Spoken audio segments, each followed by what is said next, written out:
नमस्कार।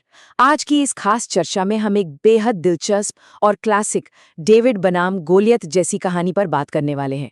ये कहानी है एक शांतिपूर्ण मोहल्ले की जो अपने इकलौते और बेहद प्यारे खेल के मैदान को एक भ्रष्ट बिल्डर के चंगुल से बचाने के लिए उठ खड़ा होता है। बात सिर्फ एक जमीन के टुकड़े की नहीं है, बल्कि ये कहानी है कम्युनिटी की, एकजुटता की और न्याय के लिए लड़ने वाले जज्बे की। तो चलिए, बिना किसी देरी के इस दिलचस्प सफर की शुरुआत करते हैं। जरा सोचिए, जब कोई बेहद ताकतवर और खतरनाक भूमाफिया अचानक से किसी कम्युनिटी की जगह हड़पने की कोशिश करे, तो एक आम, शांतिप्रिय मोहल्ला उसका सामना कैसे करेगा? ये सवाल इस पूरी कहानी के बिल्कुल केंद्र में है। दांव पर क्या लगा है? सिर्फ एक मैदान? जी नहीं, बच्चों का बचपन और उनकी आज़ादी। ये देखना वाकई रोमांचक है कि जब आम लोगों के सामने इतना बड़ा खतरा आकर खड़ा हो जाए, तो उनका पहला कदम क्या होता है।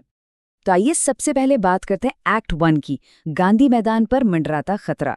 इस पूरी कहानी की शुरुआत होती है मोहल्ले के सबसे बुजुर्ग और सम्मानीय सदस्य बापूजी से। वो अचानक से एक वकील की मांग करने लगते हैं। उनकी इस बेचैनी से साफ समझ आ जाता है कि कुछ बहुत ही गलत होने वाला है। अब सवाल ये है कि आखिर वो संकट है क्या जिसने बापूजी की नींद उड़ा दी है। दरअसल लोखंडे नाम का एक लालची बिल्डर गैर कानूनी तरीके से गांधी मैदान पर कब्जा करने की फिराक में है। और ध्यान दीजिए, ये कोई आम जमीन नहीं है। ये इस पूरे इलाके में बच्चों के खेलने के लिए बची हुई आखिरी जगह है। और वहां बनने क्या वाला है? एक कमर्शियल मॉल। मतलब बच्चों की आजादी छीनकर वहां कंक्रीट का एक बड़ा सा मॉल खड़ा करने की तैयारी हो रही है।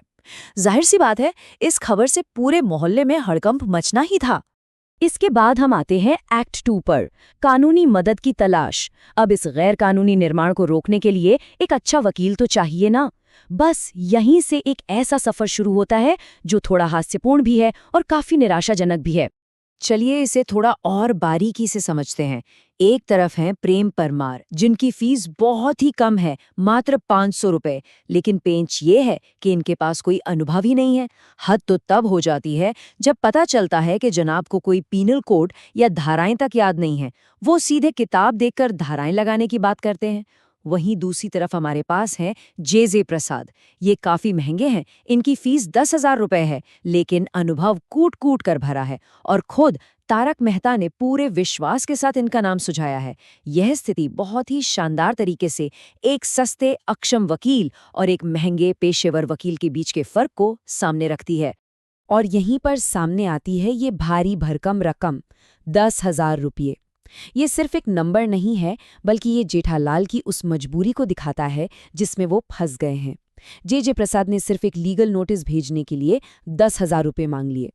अब जेठालाल के पास और कोई चारा तो था नहीं, तो वो भारी मन से इतनी बड़ी रकम देने को तैयार हो जाते हैं। उन्हें बस एक ही उम्मीद है कि वकील साहब का एक कड़क कानूनी नोटिस उस लालची बिल्डर को डराकर भगा देगा और उनका प्यारा गांधी मैदान बच जाएगा। अब कहानी बढ़ती है अपने सबसे अहम हिस्से यानी एक्ट 3 की तरफ, कंक्रीट के जंगल की चेतावनी। ये लड़ाई सिर्फ एक मिट्टी के मैदान की नहीं है, बल्कि इसकी जड़ें हमारी आज की असल जिंदगी से बहुत गहराई से जुड़ी हुई हैं। इस मुद्दे पर तारक मेहता का यह विचार वाकई सोचने पर मजबूर कर देता है। यह शहर कंक्रीट का जंगल बनता जा रहा है। पढ़ाई करने से बच्चों का मानसिक विकास होता है, लेकिन मैदानी खेल खेलने से बच्चों का शारीरिक विकास होता है। कितनी गहरी बात है ना।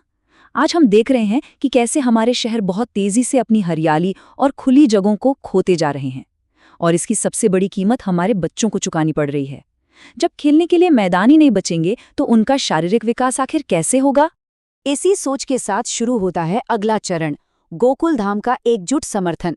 जैसे ही सोसाइटी के सभी लोगों को इस समस्या की गहराई समझ में आती है, पूरा का पूरा मोहल्ला एक साथ खड़ा हो जाता है। कोई भी पीछे हटने को तैयार नहीं है और हर कोई बापूजी के इस मिशन में अपना साथ देने के लिए पूरी तरह से प्रेरित है। सबसे मजेदार और दिल छू लेने वाली बात यह है कि हर कोई अपनी अपनी ताकत के हिसाब से योगदान देने का वादा करता है। इसे यथाशक्ति योगदान का नाम दिया गया। जैसे कि पत्रकार पोपटलाल ने अपनी पत्रकारिता के जरिए इस बिल्डर की पोल खोलने का जिम्मा लिया। वहीं हमेशा जोश में रहने वाले सोढ़ी भाई ने अपने तरीके से यानी घूंसे और थप्पड़ों से बिल्डर को सबक सिखाने की बात कही। अब सोढ़ी को लड़ते हुए चोट लग गई तो क्या होगा? इसके लिए डॉक्टर हाथी अपनी मेडिकल किट के साथ तैयार खड़े हैं। और हमारे मास्टर जी यानी भिड़े, उन्होंने लकड़ियों के गट्ठर वाली कहानी सुनाकर सबको एकता का असली मतलब समझाया। मतलब हर कोई अपने अपने अंदाज में इस भ्रष्ट बिल्डर से लोहा लेने के लिए एकदम तैयार है। और फिर आता है इस कहानी का सबसे बड़ा और चौंकाने वाला मोड़, द शॉकिंग ट्विस्ट।